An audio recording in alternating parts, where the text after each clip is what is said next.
Thanks everybody for being here today for our Friday conversation. We've got Edson Barton, CEO at YouScience. Thanks for being here, Edson. How are you? Yeah, I'm great. Thank you for having me. Yeah. Pleasure to have you in. I got to be honest, from everything I've learned about YouScience, it seems to be one of the coolest companies in Utah that nobody's ever heard of. Yeah. A lot of times we like to fly under the radar, but we are awesome. And we're doing some amazing things in the market. Yeah, you guys are. And we'll get into all that. Definitely, talk about aptitudes, what those are, what you guys do with them, higher ed, things like that. But before we get into that, tell us about yourself. Yeah, I'm actually a native of Utah, so I grew up in Orem and went to Mountain View High School. And actually, that's part of where this story begins. So, as my mother likes to say, I was kind of that student who earned A's or D's. There was no in between. It was just one or the other. What was the A in? It didn't matter, quite honestly. It didn't matter about if I was super interested in it or not. It was whether I was engaged in it or not. And over time, that became kind of the theme of, are we finding ways to engage individual students or not? Right. And so I personally, I love the arts. I'm very art oriented. I did theater. I did lots of drawing and sculpture and things in high school. That kept me engaged in high school. Mm-hmm. But there was always something missing out of that piece too. And so I would get into history class. I loved history. I loved English. I loved math. Well, I struggled with math, and there's a story there. But really the issue was I engaged because the teacher was engaging, or did I feel like there was value there? And if I didn't, then I was gone. So I worked full time during my senior year of high school and went to school when needed. So yeah, I feel like I can relate in that when I was in high school, my father and all my uncles are all engineers, civil engineers, and so I had this dream of building buildings, and I came to college and dove right into civil engineering classes and quickly realized I absolutely hated it. and so I dropped out of all those and switched everything up. But that process is of realizing talents is critical. Yeah. But I'd be curious. Tell us, what is it that YouScience is doing in Utah and all over the country, it sounds like? Yeah. Well, what we really do is we have a longitudinal platform that helps individuals from middle school all the way into career find and discover who they truly are, and then map their path towards that career from an early stage so that they're not wasting time in college or in other areas. We waste so much time and effort getting people to the right careers, and the vast majority of people don't end up in the right careers. They flounder through life. They don't like their jobs, but they make it through. They do what they need to do, of course. But it's a real tragedy because we lose trillions of dollars worldwide because of this issue of not helping individuals find what they're truly passionate about, but also truly talented in as well. Yeah. And where would you say this passion for helping people recognize their talents came from? Was there a moment in your life where that really pushed you to help start in YouScience and scale this? Yeah, I think it actually came from those high school experiences and growing up. And I share a story frequently, but when I was 8 years old in second grade, I had a young woman who was also an 8-year-old, but apparently an expert in math. And she told me that I was bad at math, right? Now, very innocent, and she was a wonderful girl, but, that stuck with me. And so for the years, I thought I was bad at math. And it was really not until I got into college and probably second year of college where I was like, wait a second, that's not true at all. And in fact, I told you I was working full-time in high school. I was managing a restaurant. So here I was, a high school student. I was managing actually a couple of restaurants called the Italian Place. They're barely around anymore, but some of you may remember it. Fantastic food. I still make great cheesesteaks, by the way. So, but I was managing that restaurant, and it kind of dawned on me one day, wait a second, I'm doing all of these complicated things. I thought I was not an academic student. I thought I was not that kind of person. And yet, here I am doing all this stuff. Right. And then as I got into college and I was doing more complicated math and doing more analysis and things like that, it truly struck that I had misjudged myself. Obviously, that little girl had misjudged me as well, but we do that all the time to ourselves. And so what we need to do is break those natural personal biases and try to find a better way of understanding ourselves so we can get to a better place. Yeah. Why do you think that's such a challenge for our culture to do that? Because it seems like that issue of recognizing talents, magnifying them in a career setting, is a huge issue. And I don't know how we can monetize that. You said trillions of dollars are lost because of that issue. What are we doing wrong? Well, it stems in the United States, and it's actually in most Western countries, but now it's spreading throughout the world, that just going to college is sufficient to getting yourself into a good job. And good job, by the way, is kind of one of those statements that we say, but it's not well defined, right? What is a good job? Yeah. And I point to teachers actually a lot on that, because a lot of times people define a good job with high pay. But that's not necessarily true. So you see these very passionate, dedicated teachers all of the time. We all know some of those people. And they're so wonderful. And they knew going into that profession that they were not going to get paid well, right? Which is very unfortunate, by the way. But they chose that, and those dedicated teachers are happy, they're successful, they're making a difference in people's lives, but it's not equating to income. Right. So if you go back in time, it actually started with the GI Bill back after the Second World War, is we just started pushing people to college, and while it got people into more white-collar jobs, it also started this trend of just go there and you'll find your way. Right. And in fact, when I went to college, and where most of us did, it was, hey, just go and enjoy the college experience. It's like, well, why am I doing that, right? I'm spending $100,000 and years of my time to go and enjoy an experience. I can enjoy experiences for free, right? And I don't need to spend that kind of money, so why are we sending people to college? Why are we doing that? Yeah. That's one part of the problem. That has exacerbated the problem. Yeah. Well, and I was going to bring this up later, but I guess now it's a perfect time. There seems to be this concern where a lot of, millennial, maybe, 20, 25-year-olds, right, are recognizing, okay, maybe college is not the right path for me. Because if I network well, if I build a community, if I try to focus on what I know I'm good at, then I can skip college and be successful.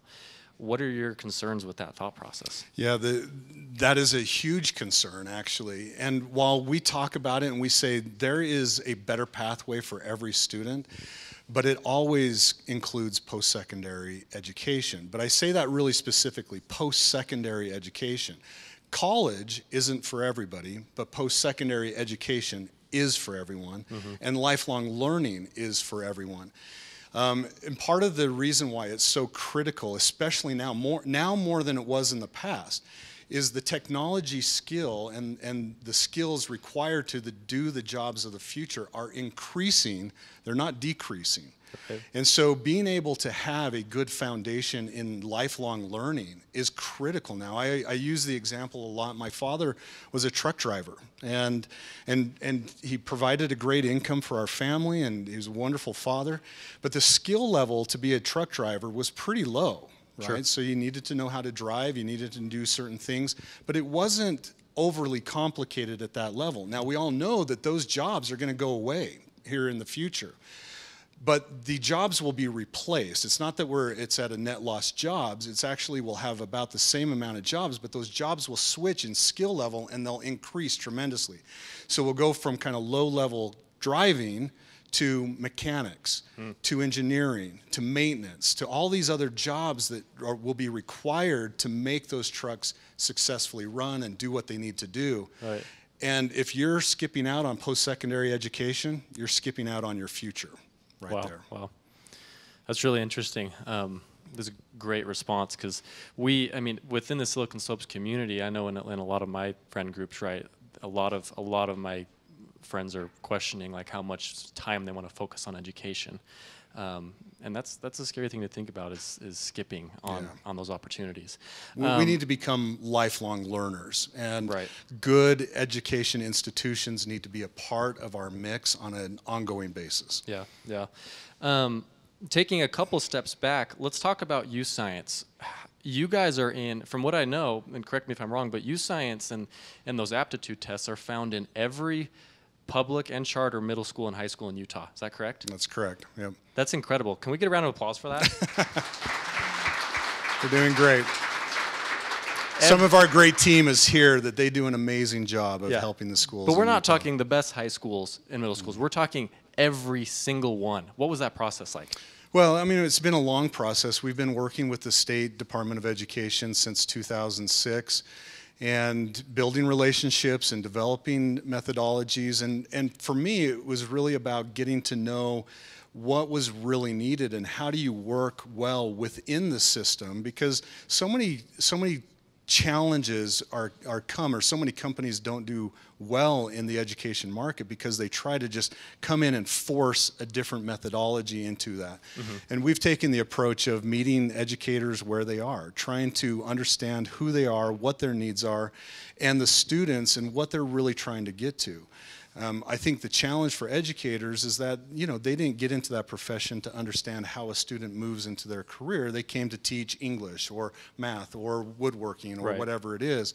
So our goal was to help them understand how do you take that, whatever they're doing in the classroom, and make it applicable long-term to the student and make it viable. I think one of the key questions is always, a student, every single one of us has asked this question, when will I ever use this, right, as a student? And I think too many teachers and educators think of that question as a stupid punk kid asking, you know, a stupid punk question. Yep. Me. Yeah, me too. And I get kind of choked up a little bit about it because I was that kid, right? Asking that question, and what you come to find out is that that's not a stupid question. That's not a punk question. That's a kid sitting there in the classroom saying, please, please, tell me why I'm here.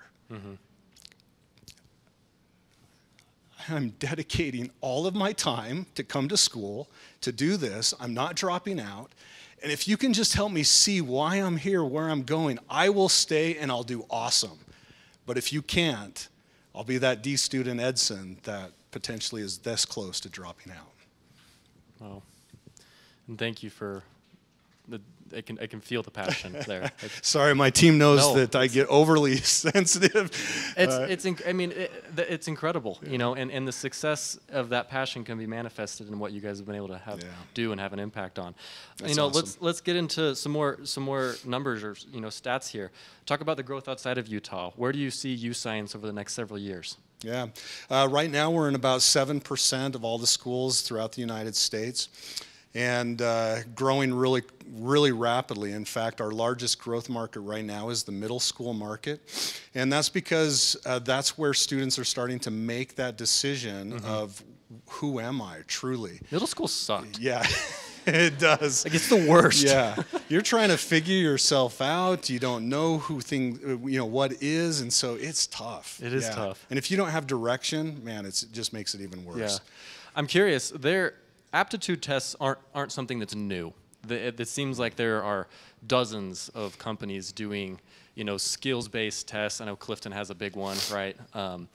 What are you guys doing differently? Yeah, and that's a great question, and I'll clarify some of that because a lot of times aptitudes are lumped in with interest and personality testing. Oh, okay. But they are vastly different, and that's one of the things that's truly unique about what we do. We are the only integrated aptitude test that's online in the world right now. And so every other tool that's out there for helping guide students towards their future is an interest or personality test. But those have been proven over time. This industry knows and has known for over 50 years that if you're using interest-based surveys to guide a student towards career guidance or other types of guidance that way, it's actually harmful to them.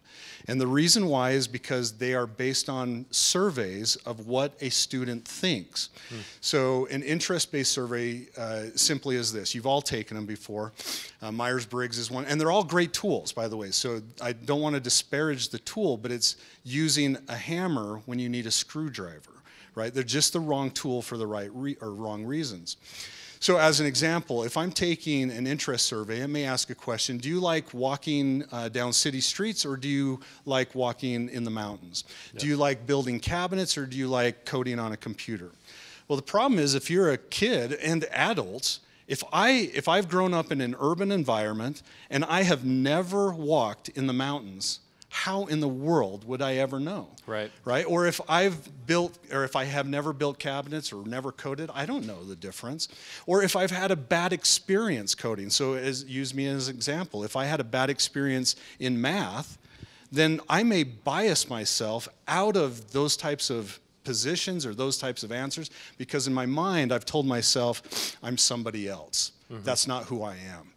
And so this is particularly harmful for rural students, urban students, and women. They tend to have the highest self-biases and stereotypes that they build into themselves, and they push themselves into careers that are what we call traditional careers for those individuals.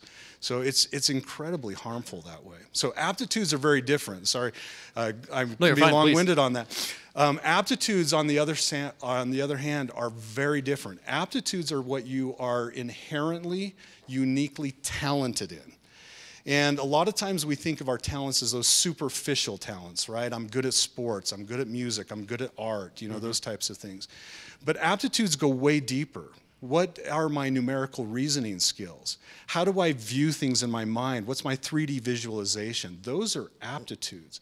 And we're born with those. We don't actually develop those. We refine them over time, but we don't develop them. And so what we're able to do is do a set of brain games with a student, and through those brain games, we can discover what their true natural aptitudes are. And then as we relate those into careers, now we can take a student and open their aperture about what they're capable of. What possibilities do they have? Yeah. So a young woman who may, really, we've been telling a young woman since the time they were young, oh, you're going to be such a good teacher. You're so kind, right? You're so loving, which most women are, right? But now we take that and say, well, what are you deeper than that?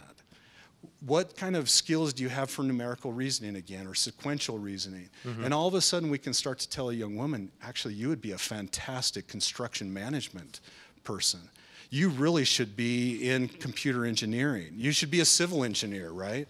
And we can do that not for you, but we can do that for every single student and then direct them towards a pathway that makes sense for them and help them open their aperture, not close it.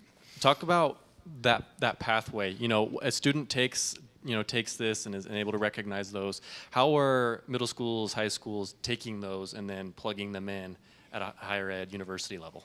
Yeah, so first, it's all about what we call pathways in education. So if you can get a student into the correct career pathway, and there's hundreds, if not thousands, of different career pathways, but then you can start to line up their classwork and where they're going to go on for post-secondary programs. Okay, so they're almost bringing these results to a BYU, UVU counselor to build their class schedule. Yeah, and hopefully they've done that earlier, right? And they kind of know which direction. But yes, if they haven't already mapped that out, now they can take those results to the counselor and say, okay, help me map this out. This is where my goal is. Right. So now let's get there.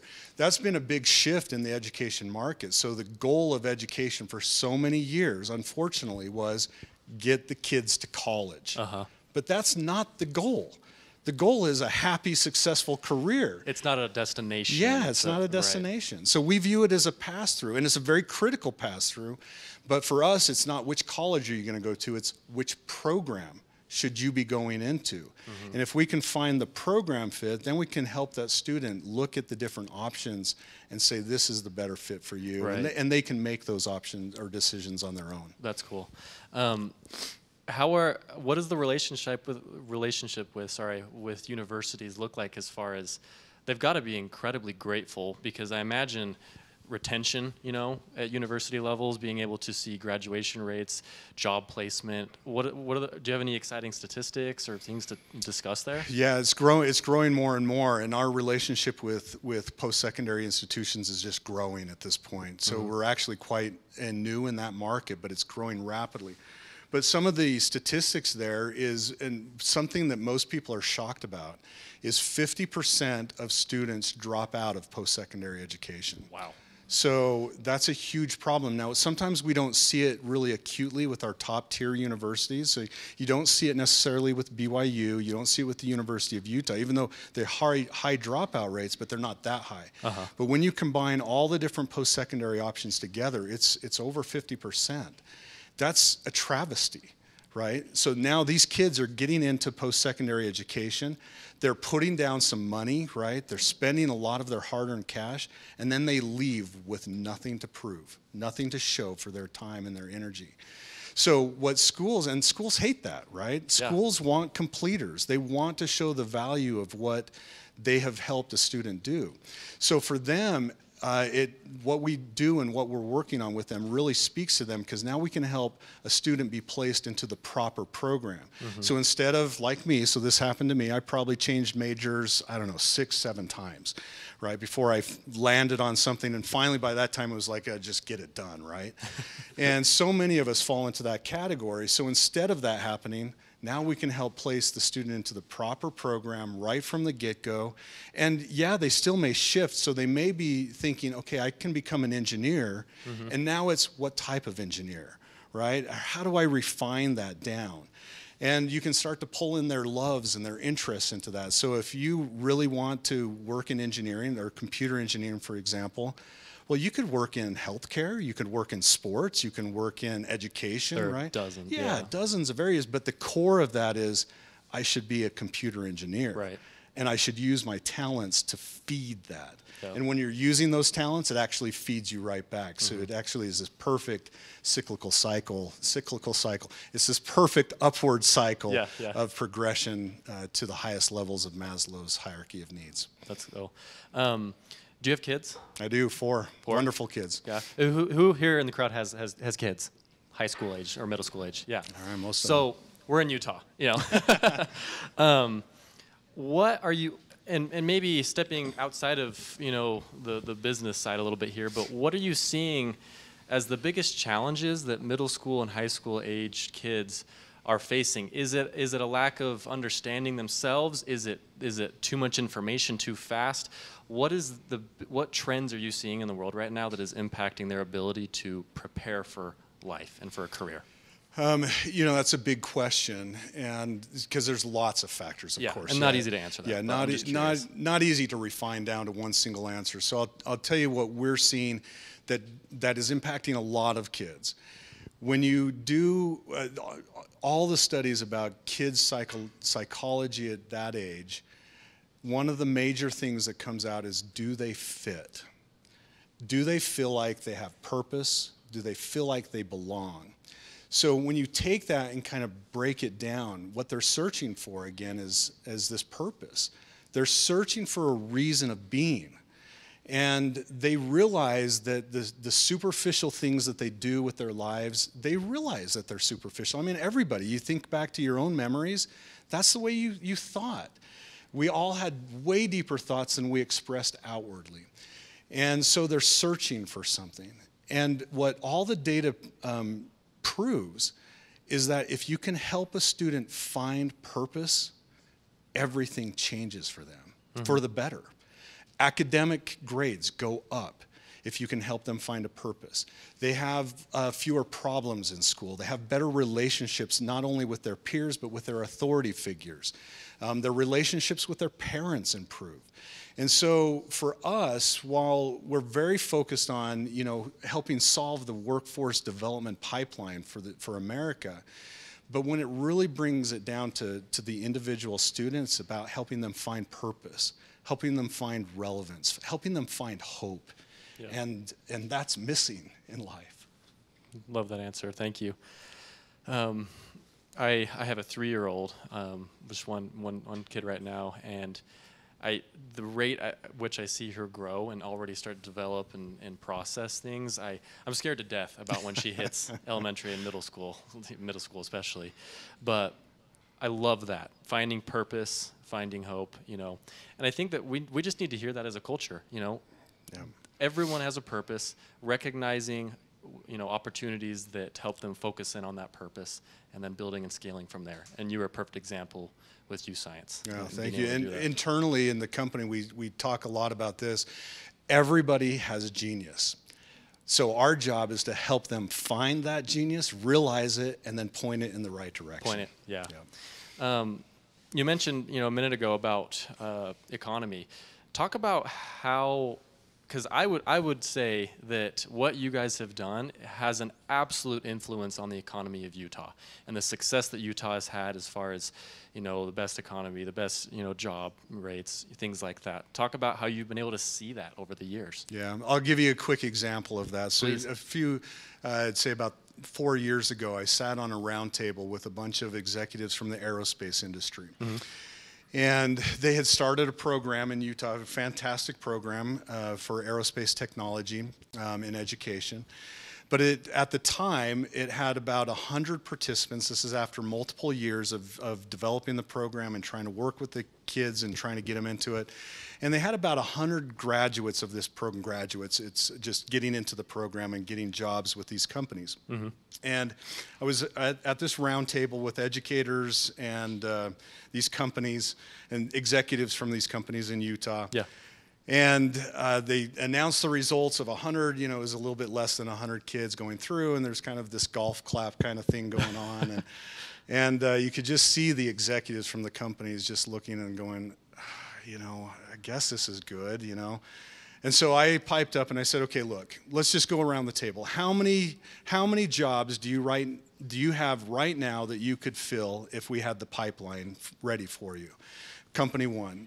200, company 2, 500, another one, 1,000, it kind of went around 50 going around the table, and it ended up about 3,000 different jobs right now. So I said, okay, if we got 3,000 jobs for you in this aerospace industry, would that be enough for you for the next X years? And they started laughing. They're like, no, we could actually do 2,000 plus jobs every single year. We're losing billions of dollars of contracts because we don't have enough workers in Utah. Wow.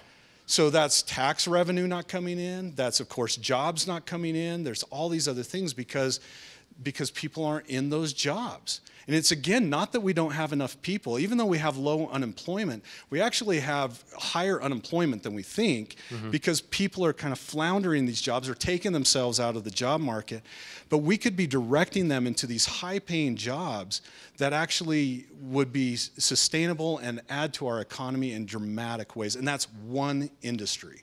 Right? We know, of course, in the technology industry, we have the same issue. Yep. Right? We could use another 1,000 engineers tomorrow. Yep. Right? But where are we developing them? How are we getting them? Mm-hmm. So it's hugely impactful to the economy of Utah. It's hugely impactful to the economy and the stability of the United States. And it actually helps bring peace and prosperity to the rest of the world, which we need desperately. Yeah. And before we get to questions here in a second, the last question I want to ask you is, how as a business community, as the Silicon Slopes ecosystem here in Utah, how can we help? What can we do to help push what you guys are doing and magnify it? Yeah, great question. And I think the biggest issue is get involved. Now, that's been said for a lot of years. And the problem with businesses wanting to get involved is they're like, yeah, let's do education, let's help out, let's do whatever. And then they get into it and they kind of hit this brick wall of education because it's complex. There's a lot of needs there. It's not easy. And so they kind of start going back and they think, well, what could we do? We could give money to the schools. Sure. Like I remember a couple of years ago, another CEO in the Valley was so proud that he was writing $50,000 checks to his local elementary school to buy computers. And well, that's awesome. That is awesome, by the way. Please keep doing that. It is awesome. But the challenge is that the school didn't need necessarily more computers. They needed more participation from the businesses. And it's not coming in and doing a career day that says, here's how our company is so cool. What the teacher needs is, I'm teaching this lesson today. I need you, company, to come in and help me teach that lesson, to show the kids why it's so relevant, why it's purposeful, what's meaningful about it, how it connects the classroom to the real world. Right. Career fairs are great, but those career fairs need to be connected to who the student is and where they're going. And so I think it's meaningful connection is the most important thing. And I do think, that's one of the things that we've really been focused on in connecting businesses to education is we break down the barriers so that businesses can properly participate with education. We break down the barriers so that businesses know who to send to the education community, what they can do to participate and things like that. So that's one of our focus as well. Awesome. Okay. Well, we'd love to open up to Q&A. We've got 15 or 20 minutes. Okay, so tell me how we can connect this program to lifelong learners who are already adults. Yeah, great question. And as a company, that's kind of our next horizon, but I've got lots of answers there for you. Good, because I'm with UVU Executive Education. So. Excellent. Yeah, one of the issues, again, if you look at, let me back up. I'll use the Great Resignation, right? So a couple of years ago, we went through this Great Resignation. And when you asked people why they were doing this, why they were quitting their job, why were they doing these things, the common answer, almost consistently from study after study after study, survey after survey, was, I just don't feel fulfilled in my job. So think about that. What does that all boiled back down to? Is that they're in the wrong profession, right? So then what they did is they kind of took themselves out for a moment, right? And then what did they do? They jumped right back into the same jobs, but just with a different company. And so the same statistics that were before the Great Resignation are happening after the Great Resignation. We're seeing the same things. So our focus as we get into adult populations is to do the same basic concept, but with adults. As you're getting into your next level of executive education, or as you're getting into your going back to school, if you're going, returning from the workforce back into school, or whether you're transitioning from high school into college, you need to be intentional about that. You need to understand yourselves at a deeper level. And unfortunately, us as adults, we really don't know ourselves that well either. And so having a third-party assessment that can really come in and help with that makes a world of difference. In fact, probably the most common thing that we hear from adults as they take our tools and use our tools is this going to tell me that I'm in the wrong profession, right?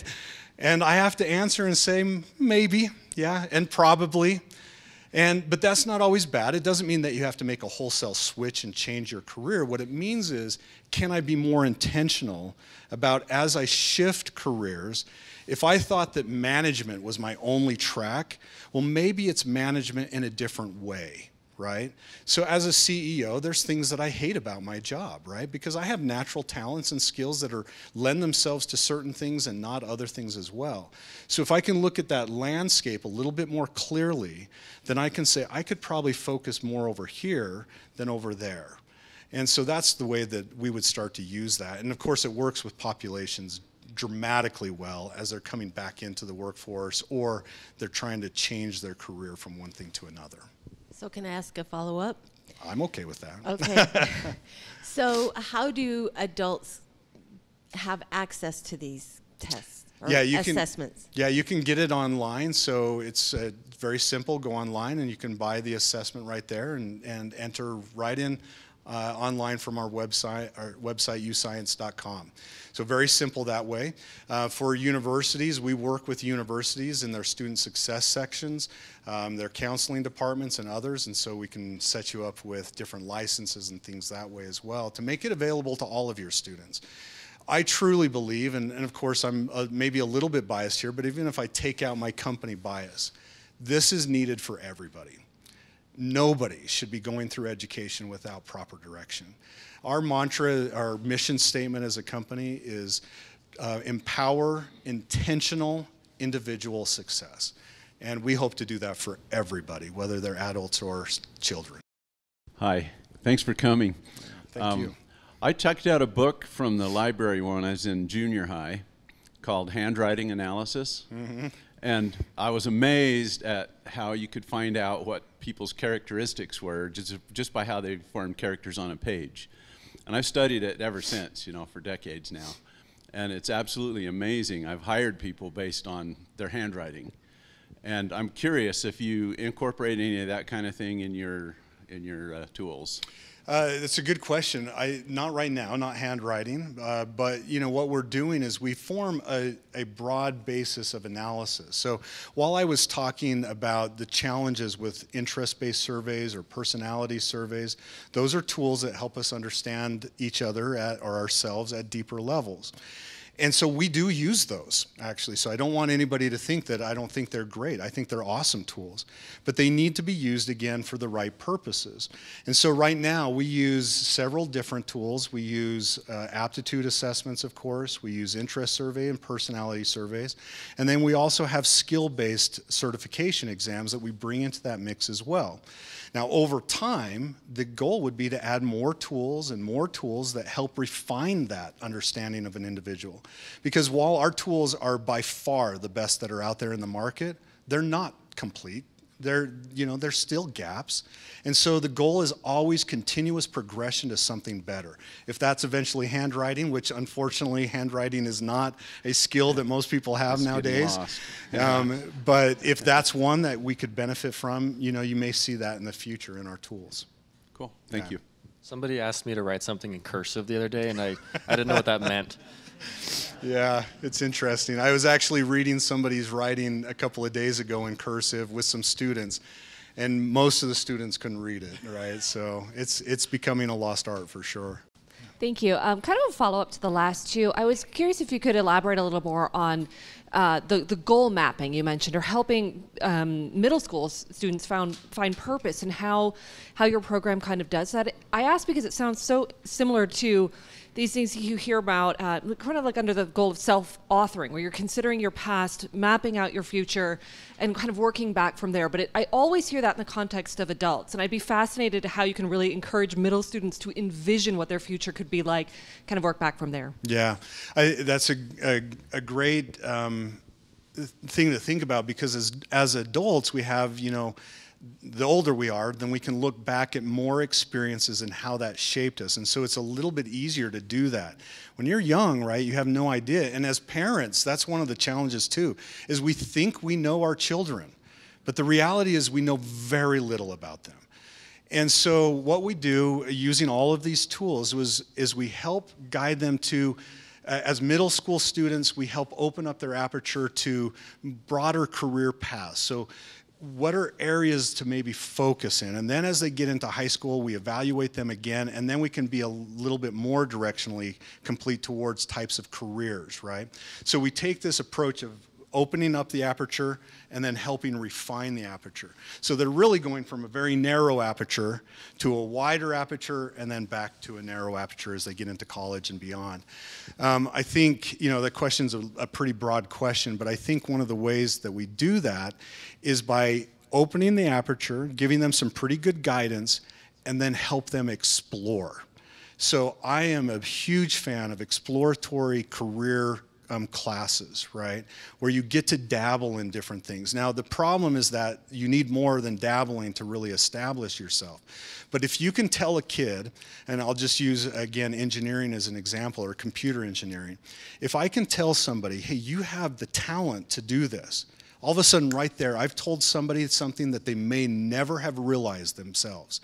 Then if I can connect a business to that and say, hey, you know what, Edson, you've got great talent in this area, and company X and company Y and company Z think that you're cool, then I've just boosted the confidence of that person. Now that student is ready to start dabbling, but they're dabbling with purpose again, right? They see themselves in that career differently than they ever have before. So it's this process of exploration, but also building confidence as you go, that all of a sudden changes the world for these individual students. Your business is awesome.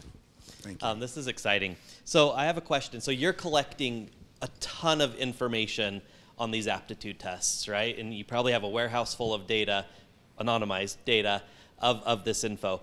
Are you noticing any gaps or trends between what's being taught with our core curriculum in the education market here versus what employers are looking for? Yes, I mean, you hear all the time about critical thinking skills. So, it's, the wording has changed over time. It's shifted from 21st century skills to now durable skills or employable skills. So we hear that all the time from employers. The data doesn't necessarily reflect that clearly because we're trying to get deeper than that, but you hear that all the time from employers. But that's kind of, I wouldn't call it a red herring from businesses, but it's an easy answer for them. So if you go in and you just ask businesses, well, what do you need from the students of the future? Every time they're going to say, hands down, can you just get people to show up on time, right? Can you just get them to think more critically or work better in teams? So that is definitely part of the issue. But then I always like to follow up because a lot of surveys and a lot of education institutions stop there. And so they think, okay, well, that's all we need to do. But then you ask the business just a quick follow-up. Is that really what you need? And you give them a second to think, and what's the answer? No. I need somebody who can code. I need somebody who can weld. I need somebody who can do this. So I think the data that's showing up is what it shows is that we don't have a talent gap. What we have is an exposure gap.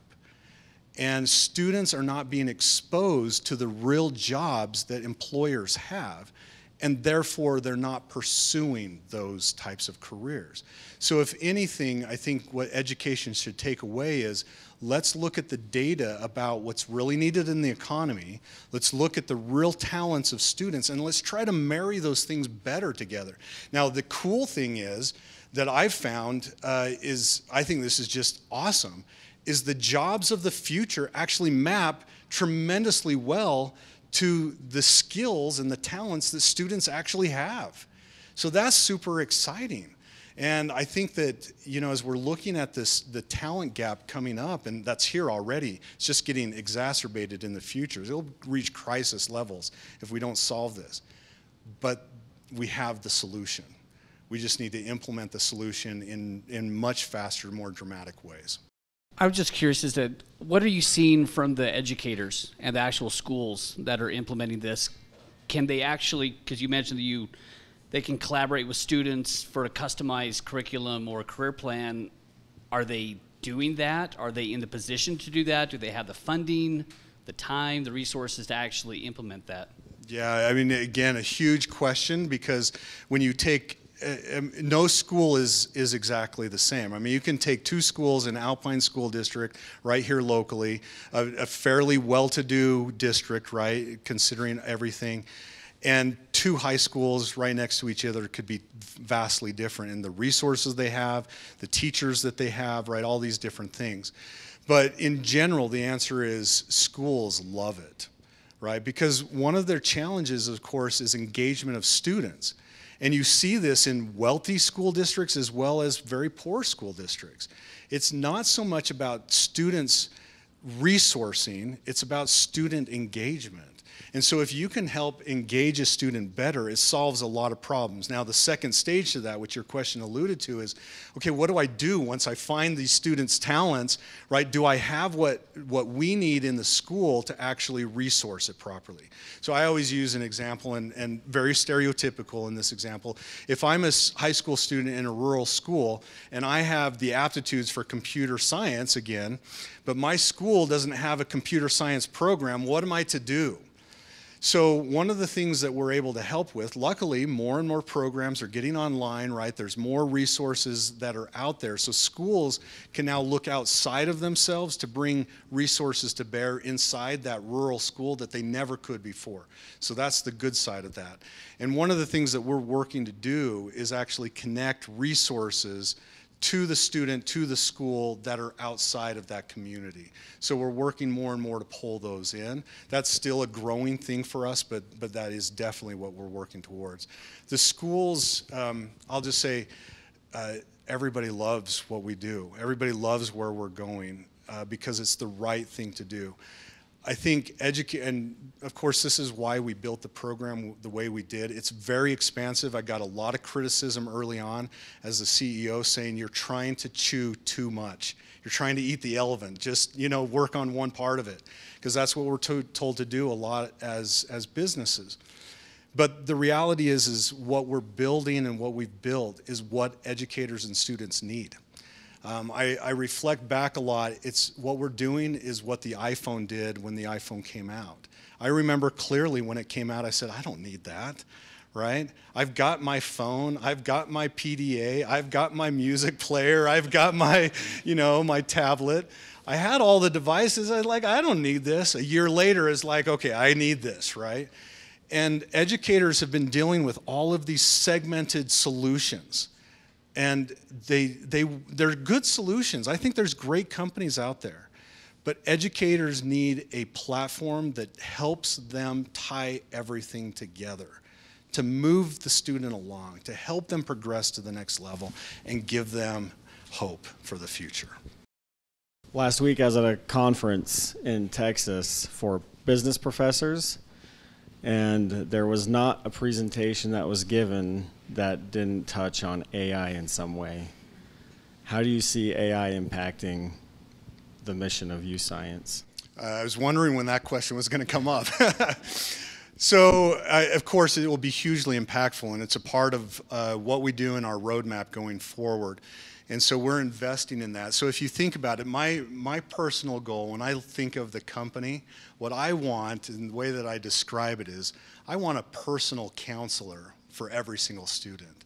Now, to do that, you have to have lots of data, you have to understand that student really well, and you have to have a huge vision of what's out there in the marketplace, so that every step of the way, I kind of say, it's the counselor putting their arm around the student and saying, okay, Edson, who are you?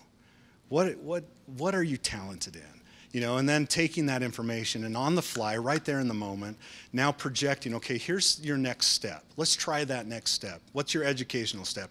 What kind of job could you take? You're 16 years old. What kind of careers actually fit you that will actually help you reach your end goal, right? And so really looking at that and having that personalized assistant kind of move you through at every stage. And then as you get into adulthood, having that same thing, right? That personal assistant right there next to you that says, let's help you get to your next stage. You have all this experience now. What's next for you? What's next for you?